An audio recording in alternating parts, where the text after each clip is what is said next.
Sebenarnya untuk peningkatan partisipasi masyarakat itu menjadi tanggung jawab siapa? Di tahun 2024 kita melaksanakan 2 tahapan sekaligus yang beririsan. Betul. Tahapan pemilu maupun tahapan pilkada. Nah ini kan beririsan dan kemudian masyarakat itu menjadi semacam apatis untuk Sonde Santai ngobrol demokrasi.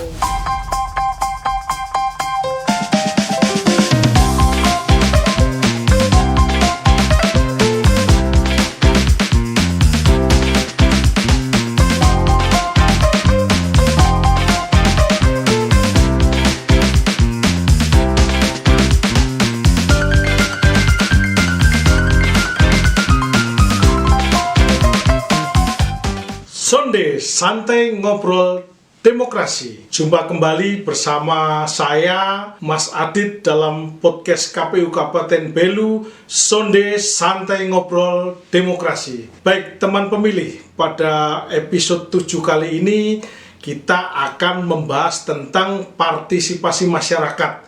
Mulai dari pengertian tentang apa sih partisipasi masyarakat, kemudian sampai dengan persoalan di Kabupaten Belu terkait dengan partisipasi masyarakat. Seperti apa keseruannya? Tetap saksikan sampai dengan selesai Sonde Santai Ngobrol Demokrasi. Teman pemilih, sudah bergabung dengan kita di studio podcast kali ini seorang narasumber yang sangat luar biasa. Memang beliau pernah menjadi narasumber juga, kebetulan hostnya saya di podcast terdahulu. Namun kali ini kita membawa tema yang berbeda. Kalau dulu kita berbicara tentang SDM, sekarang kita berbicara tentang partisipasi masyarakat. Oke, langsung saja kita sambut beliau.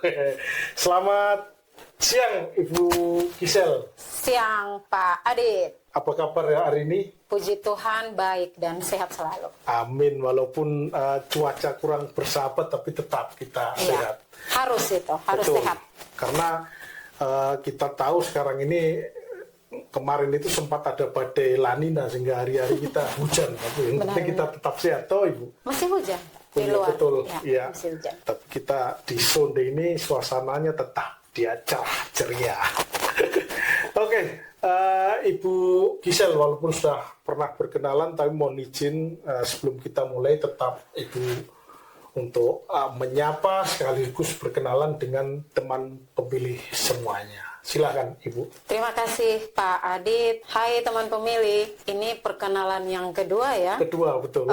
Saya di KPU Kabupaten Belu, biasa disapa Gisela Lumis, dan saya mengampu Ketua Divisi Sosialisasi Pendidikan Pemilih, Partisipasi Masyarakat, dan Sumber Daya Manusia. Oke Ibu, ini pas sesuai dengan divisinya, sosialisasi pendidikan pemilih dan partisipasi masyarakat. Sebelum membahas lebih jauh tentang partisipasi masyarakat, barangkali Ibu bersedia memberikan pengertian kepada masyarakat tentang sebenarnya apa sih partisipasi masyarakat itu? Baik Pak Adit, partisipasi masyarakat itu merujuk pada keterlibatan aktif warga negara dalam penyelenggaraan seluruh tahapan, baik itu pemilu maupun pemilihan, baik secara langsung maupun tidak langsung, guna mewujudkan yang namanya demokrasi atau pemilu adil dan jujur. Yang selama ini Pak Adit, kalau kita melihat bahwa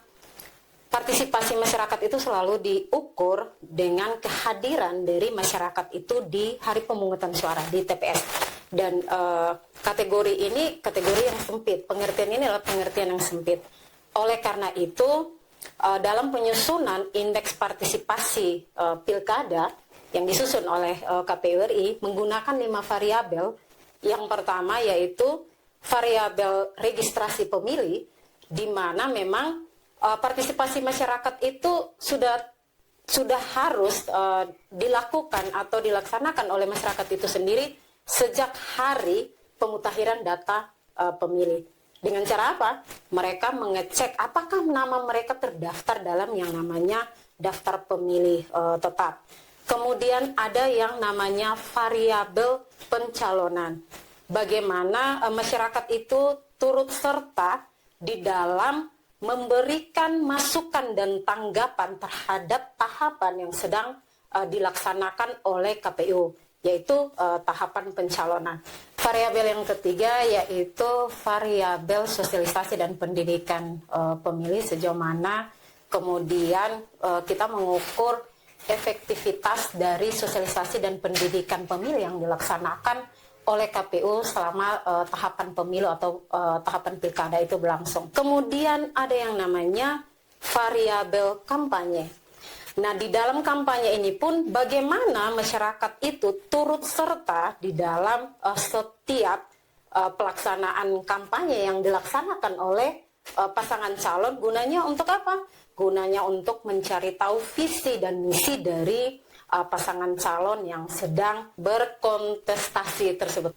Dan variabel yang terakhir adalah variabel voter turnout, di mana kemudian partisipasi pemilih itu diukur ketika kehadiran mereka di hari pemungutan suara di TPS. Jadi Pak Adit seperti itu. Jadi selama ini partisipasi masyarakat itu selalu dimaknai dengan sempit sekali.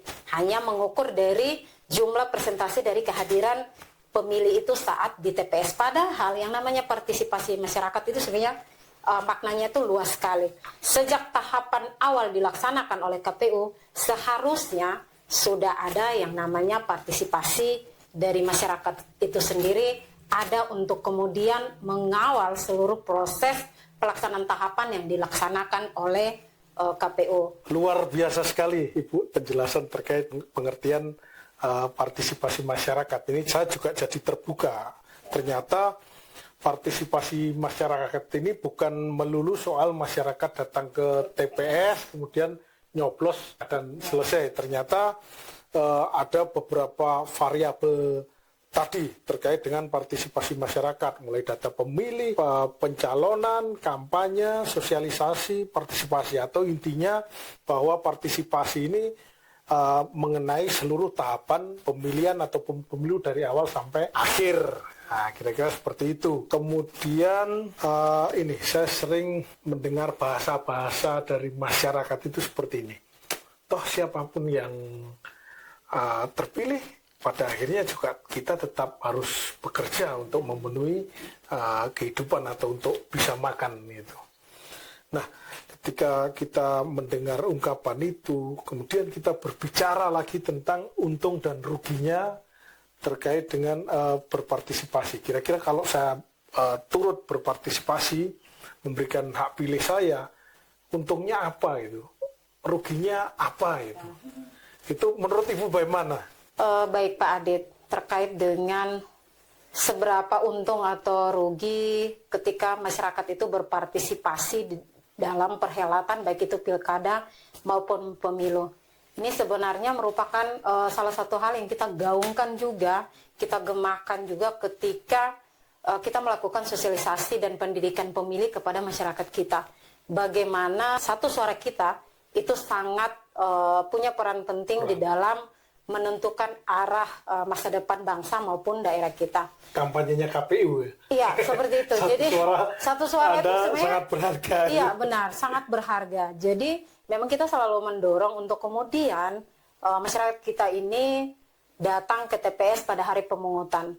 Kita melihatnya itu dari dampak dari suara yang kemudian pada hari pemungutan diberikan oleh masyarakat itu sendiri ketika dia mencoblos di TPS. Melihat dari dampak satu suara itu terhadap apa? Terhadap pembuatan kebijakan yang kemudian bisa setidaknya membawa harapan dari masyarakat yang sudah memilihnya. Itu sebenarnya menjadi harapan bersama dan ini pun yang selalu kita gaungkan. Jadi kita tidak berada pada porsi untuk kemudian mengukur untung dan rugi. Saya melanjut yang disampaikan, ditanyakan oleh Pak Adi tadi bahwa tanpa memilih pun orang itu tetap melaksanakan kehidupannya seperti biasa, contoh menjadi nelayan, bertani, berkebun. Tetapi tadi satu suara itu sangat bermakna, bagaimana kemudian dari satu suara itu kita pun mengontrol pemimpin yang kemudian terpilih dan kita lebih pentingnya itu kita menjadi bagian dari bangsa ini dan menaruh harapan satu suara itu sebenarnya kita menitipkan kepada pemimpin kita untuk kemudian yang tadi saya jelaskan di awal bahwa dalam pengambilan keputusan atau kebijakan pembuatan kebijakan itu sebenarnya pro kepada masyarakat itu sendiri. Jadi seperti itu. Berarti kalau mau dikatakan justru malah rugi ketika kita memberikan hak pilih kita, karena bukan menjadi bagian aspirasi akhirnya tidak tersalurkan dengan baik. Gitu. Benar, tidak tersalurkan dan kemudian dia tidak menjadi bagian dari pesta demokrasi itu sendiri. Padahal pesta demokrasi ini tidak dimaknai sebagai kerja dari penyelenggara. Selalu orang punya anggapan bahwa ketika perhelatan pemilu itu tiba, baik itu pemilu maupun pilkada, orang selalu beranggapan bahwa itu KPU, itu kerjaannya KPU sama Bawaslu. Padahal jauh dilihat bahwa sebenarnya ini adalah pestanya rakyat. Kalau pada pilkada berarti pestanya masyarakat Raibelu untuk memilih pemimpinnya. Betul, makanya menggunakan hak pilih itu diatur sebagai hak, bukan kewajiban. Benar. Karena memang dia sebagai hak, karena tidak ada sanksi sebenarnya bagi masyarakat yang kemudian tidak menggunakan hak pilih, kan tidak kemudian diberi sanksi untuk dipidana, tetapi tadi kesadaran dari masyarakat itu sendiri untuk kemudian menggunakan hak pilihnya. Oke, itu jadi teman pemilih rugi kalau nggak datang ke TPS. Kita lanjut ke pertanyaan berikut, Ibu. Adakah faktor-faktor yang mempengaruhi tinggi atau rendahnya tingkat partisipasi masyarakat? Ya. Baik, untuk faktor itu sendiri kita melihat ada beberapa faktor. Di antaranya itu faktor kesadaran dari masyarakat, kesadaran politik dari masyarakatnya itu sendiri. Bagaimana pemahaman mereka terkait dengan pemilu dan pilkada itu. Kemudian yang berikut, ini juga terkait dengan proses dari penyelenggaraan tahapan itu dan kepercayaan publik kepada penyelenggara. Nah, ini pun bisa kemudian mengakibatkan trust atau kepercayaan publik itu bisa saja berimbas pada partisipasi. Apakah masyarakat itu percaya pada penyelenggaraan, baik itu pemilu atau pilkada, sudah dilaksanakan tadi langsung umum, bebas, rahasia, jujur dan adil atau tidak. Kemudian seberapa jauh penyelenggaranya menyelenggarakan tahapan dengan tadi penuh integritas dan loyalitas, taat asas dari penyelenggaraan pemilu atau pilkada itu sendiri.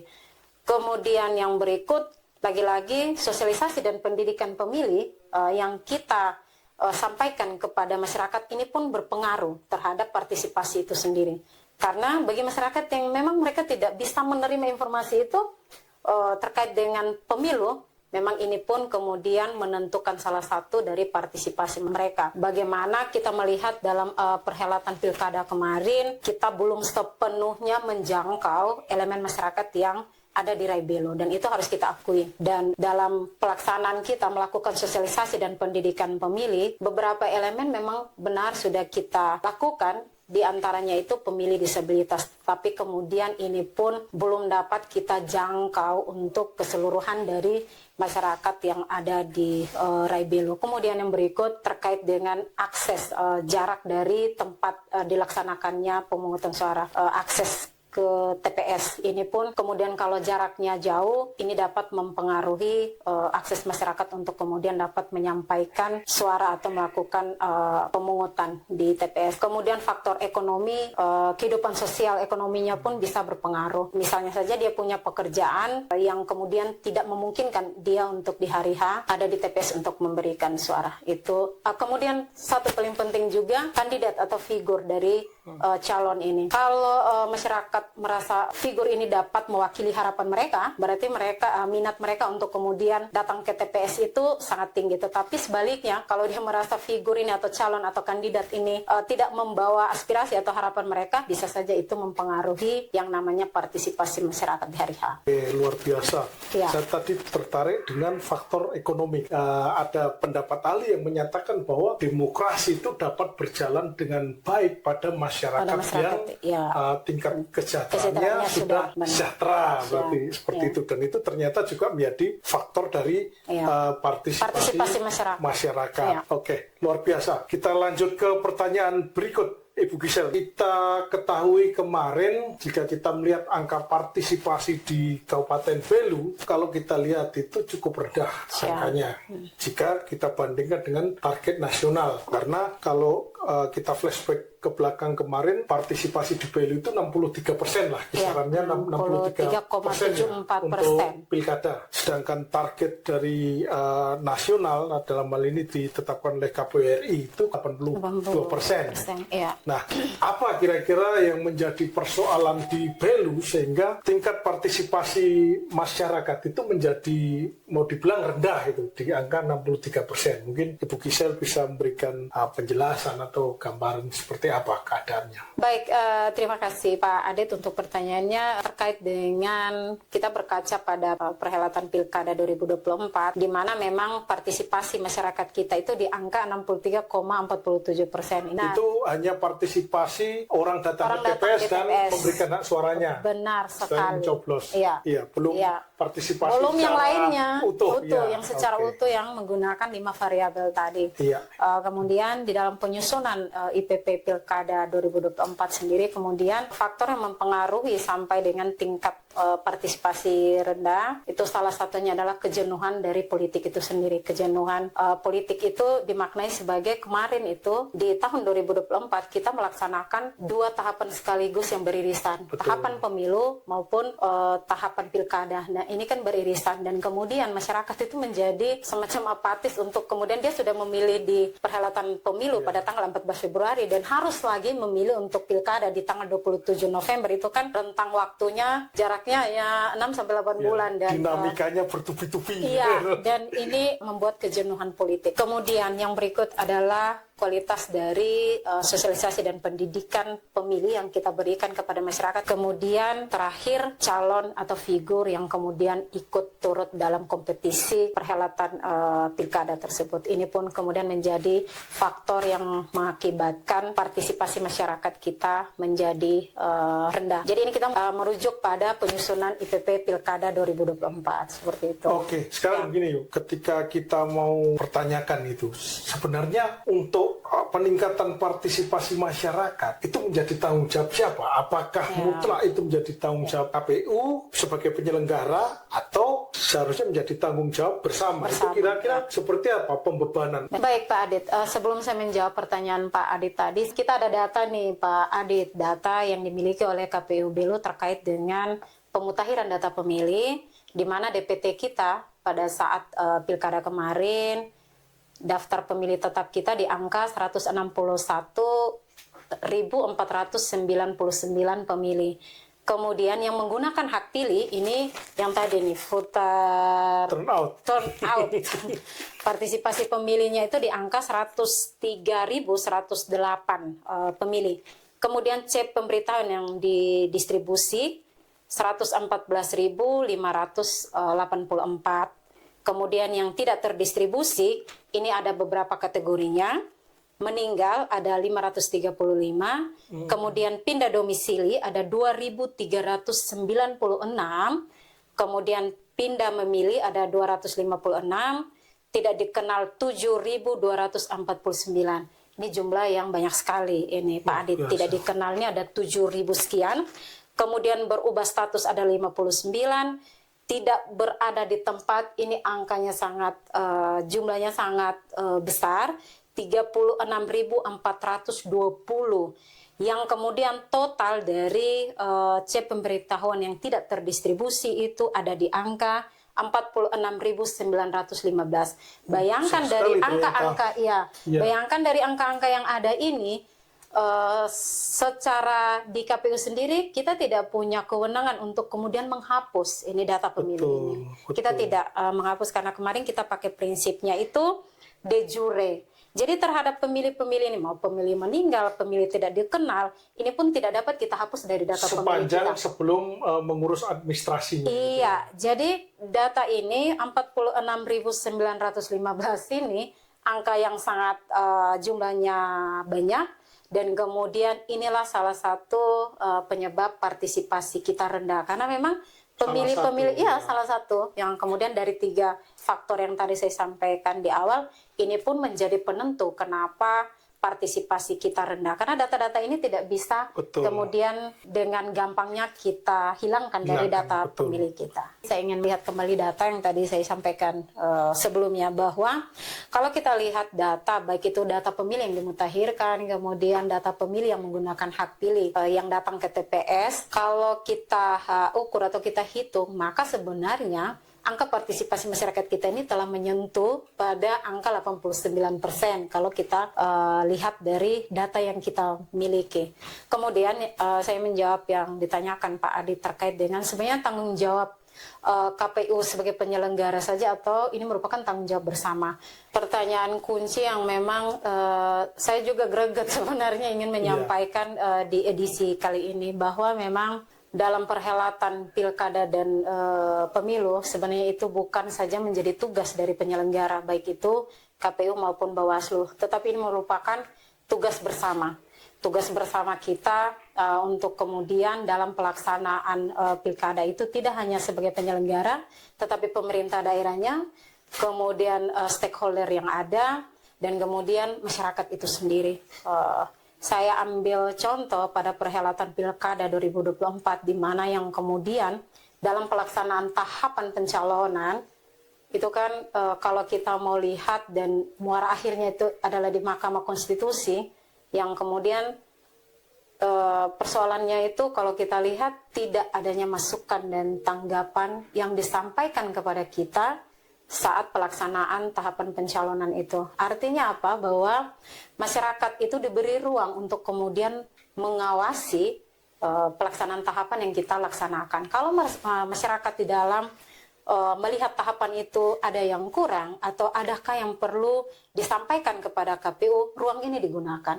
Yang tidak kemudian terhadap pelaksanaan, saya ambil contoh pelaksanaan tahapan pencalonan kemarin, ketika ruang itu ada, masyarakat seharusnya dapat menyampaikan misalnya terhadap calon, terhadap persyaratan calon atau apapun itu di dalam pelaksanaannya, harusnya itu disampaikan kepada KPU. Dan ini ruang ini tidak digunakan sama sekali, tetapi kembali lagi ini menjadi tugas berat KPU ke depan, bahwa tanggung jawab besar dalam melaksanakan pilkada itu tidak saja menjadi tanggung jawab dari penyelenggara, dan menjadi satu PR tersendiri bagi KPU kemudian untuk terus melakukan sosialisasi dan pendidikan pemilih kepada masyarakat terkait bagaimana cara mereka memberikan masukan dan tanggapan, kemudian bagaimana cara mereka untuk berpartisipasi di dalam pelaksanaan tahapan itu. Karena bisa saja masyarakat memang tidak tahu bagaimana caranya untuk menyampaikan masukan dan tanggapan terhadap ini, dan ini menjadi PR KPU ke depan dalam pelaksanaan pemilu maupun pilkada di masa mendatang. Berarti memang sebenarnya tanggung jawab ini bukan hanya dibebankan ke KPU. KPU memang bertanggung jawab terkait dengan sosialisasi dan pendidikan cara memilih. Tapi nanti kembali lagi terkait dengan politiknya ya dikembalikan ke peserta pemilu atau peserta pemilihan.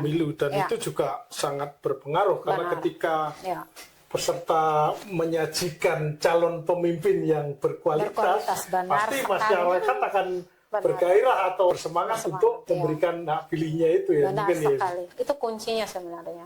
Baik, luar biasa. Ini sudah mungkin berapa menit kita berdiskusi kalau mau ngobrol tentang partisipasi masyarakat, mulai dari secara teori sampai implementasinya di Kabupaten Belu, persoalan-persoalan terkait dengan partisipasi masyarakat.